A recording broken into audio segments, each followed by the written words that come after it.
On a cold, quiet evening, in a small old house at the edge of a village, there lived an old woman everyone called Grandma Noor. Every single day she would sit by her window, staring down the empty road, waiting, just waiting. When people asked her who she was waiting for, she would smile softly and say, "My son." Years had passed, seasons changed, but she never stopped waiting. Long ago, she had a son named Ayan, her whole world, her only reason to live after her husband passed away. She worked day and night, stitching clothes, skipping meals, just to give him a better life. Every night she told him stories filled with love and hope. One day, Ayan grew up and left for the city, promising, "Ami, I'll come back soon." But that was the last time she saw him. At first letters came, then calls, and then nothing. Still, Grandma Noor never complained. Every evening, she cooked his favorite meal and placed it on the table, whispering, "Maybe today he'll come." But the food always went cold, just like her lonely heart.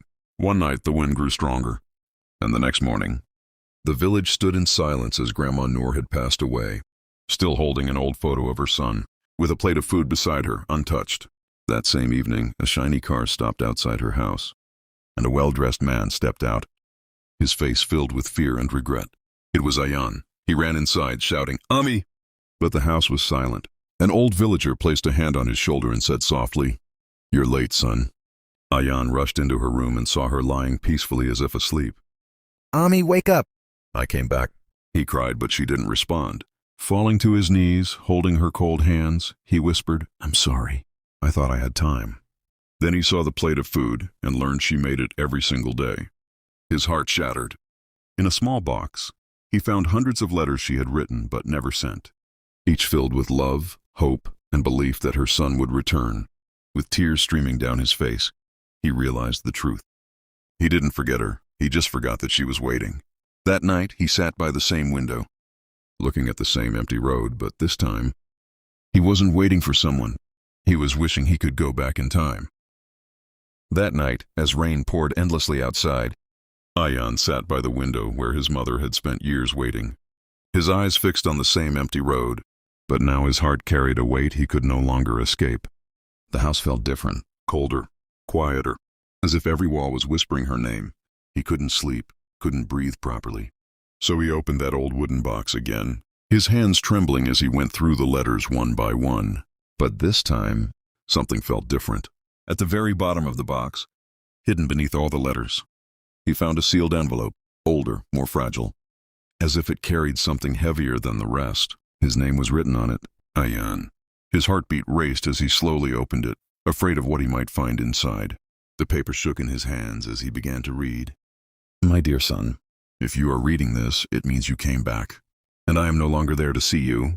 His vision blurred instantly with tears. "I waited for you every day, not because I was alone, but because you were my home." Ayan pressed the letter to his chest, unable to stop crying. But then, the words took a turn that made his heart stop completely. "There is something I never told you." He froze. His hands tightened around the paper. "The day you left, a man came to this house." Ayan's breathing grew heavy. "He told me things about your life in the city, things a mother should never hear." Ayan shook his head in disbelief, whispering, "No, no," as if denying the truth could change it. "He said you had become someone else, someone who was ashamed of his past." "Ashamed of me?" Ayan broke down completely, tears falling uncontrollably. But I didn't believe him. The letter continued, "Because I know my son, and my son would never forget me." His heart shattered into pieces. "So I kept waiting, not because I was sure you would come, but because I wanted to believe that love is stronger than distance." Ayan could barely hold the paper now. Every word felt like a punishment. But then came the final lines, the ones that would haunt him forever. "If you couldn't come back, I hope it was because life became too heavy for you, not because your love became too light." Ayan let out a painful cry, the kind that comes from deep inside the soul. He fell to the floor, clutching the letter, repeating, "Ami, I'm sorry. I'm so sorry." Over and over again. Outside, the rain grew louder, as if the sky itself was grieving with him. And in that moment, Ayan realized a truth that would stay with him forever. Some mistakes don't just break hearts. They break time, because no matter how much you regret, you can never go back. The night felt endless, and the rain still hadn't stopped as Ayan sat on the cold floor, holding that letter like it was the only thing left connecting him to his mother. His eyes were swollen, his voice gone, but his heart was screaming inside. He kept replaying her words again and again, each line cutting deeper than the last. Ashamed of me. Those words echoed in his mind, refusing to leave. How could she even think that? He whispered, shaking his head, but deep down, he knew the truth wasn't that simple. Slowly, he stood up and looked around the room, noticing things he had never paid attention to before. The old walls were filled with memories, his childhood drawings still faintly visible, a broken toy in the corner and near the window, a small calendar with dates circled again and again. His heart sank as he walked closer. Every circled date had one word written beside it. Ayan. His legs almost gave up beneath him. She was counting days, and not weeks, not months. Days, waiting, hoping, believing. He covered his face, unable to bear the weight of it anymore. But then something else caught his eye, a small diary placed beside her bed. His hands hesitated for a moment, as if he was afraid of what more truth he might uncover. But slowly he opened it. The first page read, "Today I felt very weak, but I still cooked his favorite food, just in case he comes." Ayan clenched his jaw, trying to stay strong. But the next pages broke him even more. People say he won't come, but a mother's heart doesn't listen to people. I heard someone say he is ashamed of me. Maybe because I'm old, maybe because I'm poor, but I still pray for him every night. Ayan shook his head violently. No, Ami, no. Tears falling uncontrollably. But then, he reached a page that made his entire world stop. The writing was shaky, weaker, as if written with the last bit of strength she had left. Today I couldn't stand properly. I think my time is near. His breath got stuck. But before I go, I want to say this. His hands trembled as he read the final lines. If my son ever comes back, don't tell him I was in pain. Don't tell him I waited too much. Just tell him I was happy. Ayan dropped the diary instantly, as if it burned his hands. Why would you say that? He cried, his voice breaking into pieces. You were alone. You were hurting. And still, you protected me. He fell to his knees again, completely shattered. In that moment, he understood something that no one had ever taught him. A mother's love doesn't complain. It hides its pain, just to protect her child. Outside, the rain slowly began to fade, but inside that small house, the storm in Ayan's heart had just begun. And as the first light of morning touched the window, Ayan made a silent promise, not just to remember her, but to uncover the truth, because now one question wouldn't leave his mind. Who was the man who came that day, and why did he lie? Morning arrived quietly, but for Ayan, there was no peace. The rain had stopped, yet the heaviness in his chest refused to leave. He stood near the window, staring at the same road his mother had watched for years. But now his eyes weren't filled with hope. They were filled with questions.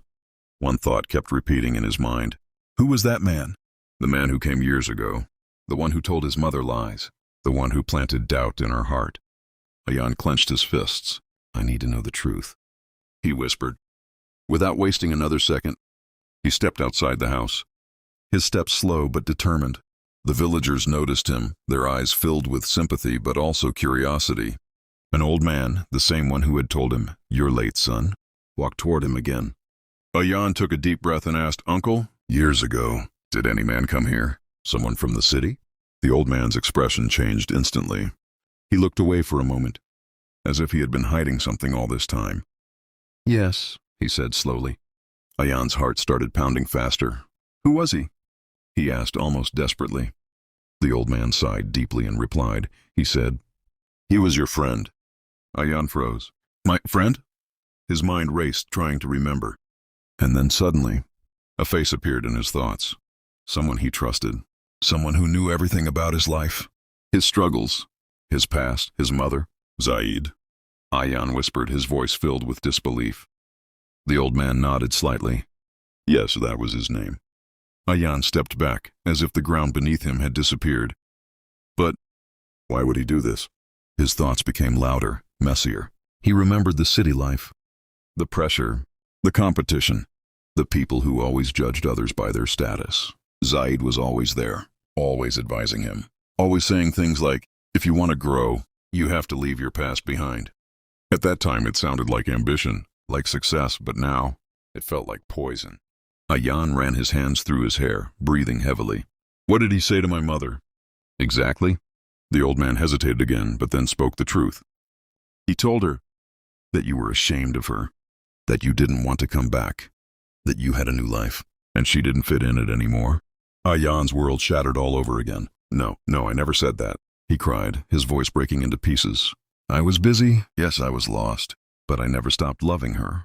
Tears streamed down his face as anger slowly replaced his pain. He lied, he destroyed everything. His fists tightened again, this time not from sadness, but from rage. The old man placed a gentle hand on his shoulder and said softly, Your mother didn't believe him. Not completely, but those words, they hurt her deeply. Ayan closed his eyes, imagining her sitting alone, hearing those lies, yet still choosing to wait, still choosing to believe in him. That thought broke him more than anything else. Where is he now? Ayan asked, his voice now cold and steady. The old man replied, In the city, living a big life. Just like you. Ayan looked back at the house one last time, at the window, at the door, at everything he had lost. Not like me, he whispered. Because at that moment, Ayan understood something clearly. He may have become successful in the world's eyes, but he had lost the one thing that truly mattered. And now, there was only one thing left to do. He wiped his tears slowly, his face filled with determination. I'm going back to the city, not to chase success, not to chase dreams, but to face the truth. Because some lies don't just hurt, they destroy lives. And Ayan was ready to confront the man who took years of love away from his mother. The journey back to the city felt longer than ever, every mile heavier than the last. As Ayan sat silently staring out the window, his mind drowning in memories, regret and anger all at once. The same city that once felt like a dream now felt cold, unfamiliar, almost suffocating. The tall buildings, the bright lights, the noise. None of it mattered anymore, because this time, he wasn't here for success. He was here for the truth. As he stepped out onto the busy streets, his heart began to race again, not from fear, but from what he was about to face. Zaid. The name echoed in his mind like a storm. The friend he trusted, the man who knew everything. The one who had smiled in front of him while destroying his life behind his back. Ayan didn't waste time. He went straight to the place he knew Zaid would be. A luxurious office in the center of the city. Glass walls, expensive furniture, people in suits walking confidently. Everything that once defined success for him. But today, it all felt empty. He walked through the doors with steady steps, his eyes sharp, his jaw clenched. I'm here to see Zaid, he said firmly. Moments later, the door opened. And there he was, Zaid, standing in front of him, looking just as confident as ever. Until their eyes met. For a second, everything froze. Zaid's expression changed, the confidence fading into shock. Ayan? He said, confused. But Ayan didn't respond with words. Instead, he walked forward and grabbed him by the collar. Why? He said, his voice low but shaking with emotion. Why did you go to my mother? And lie to her? Zaid tried to pull away, looking around nervously. Ayan, calm down. You're misunderstanding. Don't lie to me! Ayan shouted, his voice echoing through the office. People stopped. Silence filled the air. You told her I was ashamed of her. That I left her behind? Why? Zaid's face tightened. For a moment, he said nothing. And then he sighed. That one sigh said more than words ever could. Because it was true, he said quietly. Ayan froze. His grip loosened slightly. What? Zaid looked straight into his eyes and continued. Maybe you didn't say it directly, but you lived it. Ayan stepped back, confused, angry, broken all at once. You never called her. You never visited. You ignored her for years. What do you think that looks like? Ayan shook his head, his voice trembling. I was busy. I was trying to build something. At what cost? Zaid interrupted sharply. Success? He pointed around the office. This? You think this matters more than the woman who raised you? Ayan had no answer. His silence spoke everything. But then his anger returned.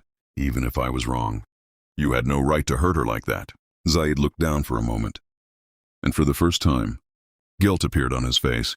I didn't think it would go that far, he admitted softly. I thought maybe if she stopped waiting, she would suffer less. Ayan's eyes filled with tears again. You didn't stop her pain, he whispered, his voice breaking. You gave her more. The room felt heavy, suffocating. Both men stood there, surrounded by silence and truth. Then Ayan took a step back, shaking his head slowly. You didn't just lie, he said, his voice now calm. but deadly serious.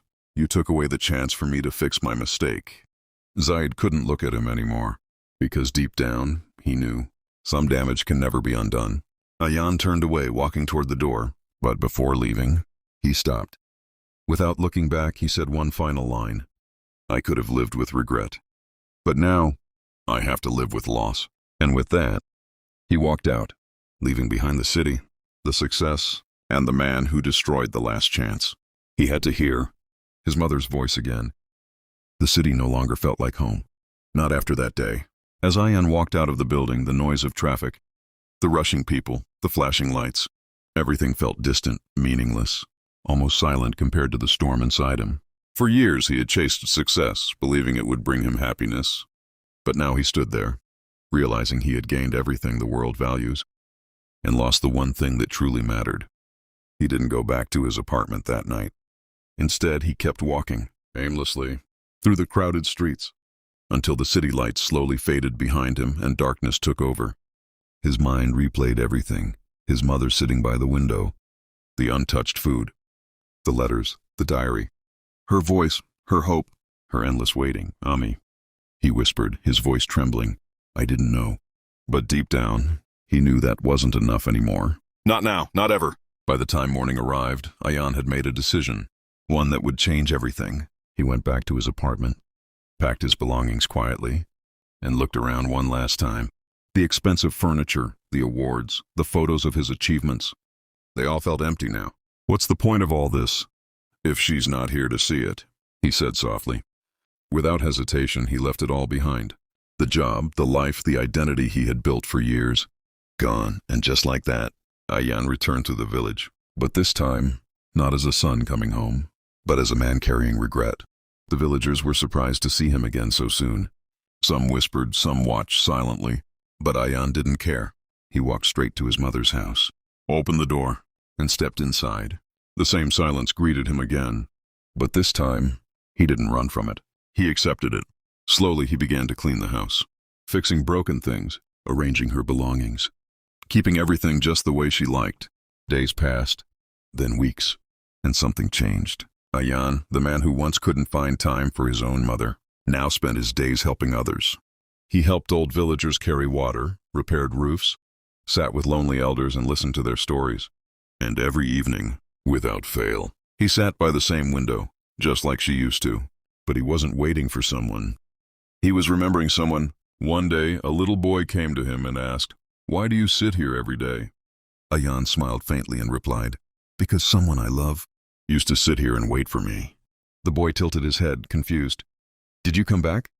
Ayan's smile faded slightly, and he whispered, "Yes, but not on time."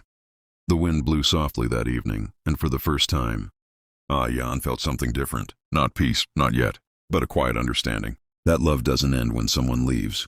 It stays in memories, in actions, in the way you choose to live after them. And as the sun slowly set beyond the village, Ayan closed his eyes for a moment and imagined her sitting beside him, smiling, just like before. Maybe, just maybe, this was his way of finally coming home. Days turned into weeks, and weeks into months, and slowly, the village that once felt like a place of loss began to feel like a place of healing. Ayan's life had changed completely. The man who once lived among noise, ambition, and endless distractions was now living in silence, simplicity, and reflection. Every morning, he would wake up early, clean the small house, light a lamp near his mother's picture, and sit quietly for a moment, as if speaking to her without words. "I'm trying, Ami," he would whisper softly. "I'm trying to become the son you deserved." The villagers began to see a different side of him, not the successful man from the city, but a humble soul trying to fix what was broken inside. He helped everyone without expecting anything in return, and slowly people started respecting him, even trusting him. But no matter how much good he did, there was still a space in his heart that refused to fill. Because some losses don't fade with time. One evening, as Ayan sat by the window, lost in his thoughts, he heard a faint voice outside. "Pai!" He turned around and saw a young girl standing at the door, holding a small bag. Her clothes were worn out, her eyes tired, but there was something familiar in her expression. Ayan stood up slowly, confused. Yes? He replied. The girl stepped closer, her voice shaking slightly. "Is this Grandma Noor's house? Ayan's heart skipped a beat. Yes, she was my mother, he said softly. The girl's eyes filled with tears instantly. I came to see her, she whispered. Ayan felt a strange heaviness in his chest again. You knew her? The girl nodded. She used to send me food. Sometimes clothes, whenever she could. Ayan froze. Send you? He repeated, confused. But she barely had enough for herself. The girl lowered her eyes. She said, I may not have much, but I know what it feels like to wait and feel alone. Ayan couldn't speak. His throat tightened, even in her loneliness, even in her pain. She had been helping others. The girl slowly opened her bag and took out something wrapped in cloth. She gave me this a few days before. Her voice broke. Before she passed away. Ayan's hands trembled as he took it. Slowly he unwrapped the cloth. And inside was a small handmade sweater, old but carefully stitched, filled with warmth. Ayan's eyes blurred with tears. She made this? The girl nodded. She said, give this to my son if he ever comes back and tell him. I was never angry. Ayan's knees almost gave up beneath him. Never angry? He whispered as tears rolled down uncontrollably. All this time, he thought she might have felt hurt or abandoned. But even in her final days, she chose love over pain. The girl wiped her tears and looked at him. She used to talk about you a lot. She believed you would come back. Ayan closed his eyes tightly, holding the sweater close to his chest, as if trying to feel her presence one more time. In that moment, he realized something even deeper. His mother didn't just wait for him. She kept loving him, without conditions, without complaints, until her very last breath. As the evening sky turned darker, Ayan looked at the girl again and said softly, you don't have to go anywhere. You can stay here. The girl looked surprised. Really? Ayan nodded, a faint but real smile appearing on his face for the first time. No one who knew my mother should ever feel alone. And just like that, in a house once filled with silence and loss, a new presence entered, bringing with it not just memories, but the beginning of something new, but deep inside. Ayan knew life wasn't done testing him yet, because sometimes healing is just the beginning of another story. Life in the small house slowly began to change.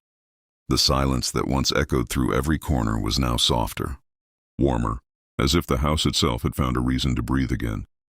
The young girl stayed, helping with small chores, quietly moving around like she had always belonged there.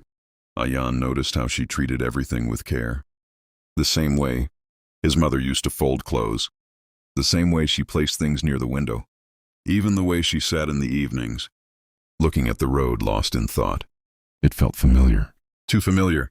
One evening, as they both sat together, Ayan finally asked, what's your name?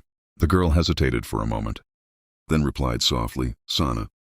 Ayan nodded, but something inside him felt unsettled. Do you have a family? He asked gently. Sana's eyes dropped instantly. No, not anymore, she whispered. Ayan didn't push further. He knew that kind of pain, the kind that doesn't need words. Days passed and slowly Sana began to open up. She would talk about little things, her struggles, her loneliness, how Grandma Noor had been the only person who ever cared for her. She used to tell me stories, Sana said one day, smiling faintly, about a boy who would come back one day. Ayan's heart tightened again. But then, something unexpected happened. One afternoon, while cleaning an old wooden cupboard, Ayan found another hidden envelope. This one was different, newer, carefully placed, as if meant to be found later. His name wasn't on it this time. Instead, it had one word written on it, truth. His fingers froze. A strange fear ran through him as he slowly opened it. Inside was a short letter, written in his mother's handwriting. If you have come this far, then maybe you are ready to know. His heartbeat quickened. The girl who comes to this house is not a stranger. Oh. Ayan's breath stopped. His eyes moved faster across the page. Years ago, when you left, I found her alone, abandoned, just like I felt. He glanced up instinctively, his eyes searching for Sana, who was outside near the door. His hands trembled as he continued reading. I raised her quietly, like my own, but I never told anyone, not even you. Ayan's entire body froze. I was afraid that you might feel replaced or distant, so I stayed silent. His chest tightened painfully. But she needed love, just like you did. Ayan looked back at Sana again, his vision blurring. The letter continued. She knows nothing about this. I never told her the truth, because I didn't want her to feel like a burden. Ayan felt something break inside him, something deep. If you are reading this, then I trust you to protect her, not as a stranger, but as family. The letter slipped slightly from his hands. Family? His mind was spinning. All this time, he thought he came back to an empty house, to a story that had already ended. But now, there was something still alive, something his mother had left behind. Slowly, he folded the letter, his hands still shaking. His eyes filled with tears again. But this time, they weren't just of pain. They carried something else too, responsibility. And maybe a second chance. He stepped outside where Sana was sitting quietly, looking at the sky.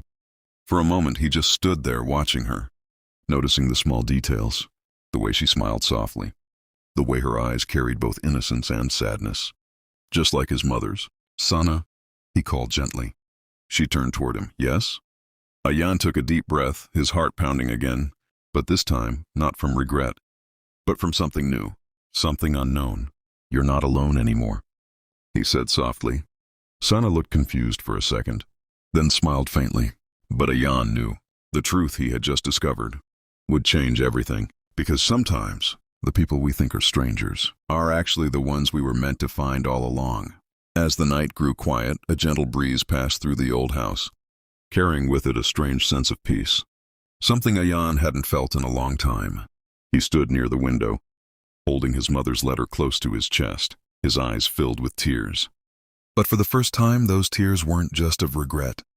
They carried meaning, purpose, a second chance. Across the room, Sana sat quietly, unaware of the truth that had just changed everything. Ayan looked at her, really looked this time, not as a stranger, not as a guest, but as someone his mother had loved, protected, and trusted him with. Slowly, he walked toward her. His steps were calm, but his heart was racing. Sana, he said softly. She looked up, her innocent eyes meeting his. For a moment, Ayan couldn't speak. So many emotions, so many words, but none felt enough. Finally, he sat beside her and said gently, You once told me my mother used to take care of you. Sana nodded, a small smile forming on her face. She was the kindest person I ever knew. Ayan's eyes filled again. She didn't just take care of you, he whispered. She chose you. Sana looked confused. What do you mean? Ayan took a deep breath, then slowly handed her the letter. She raised you like her own.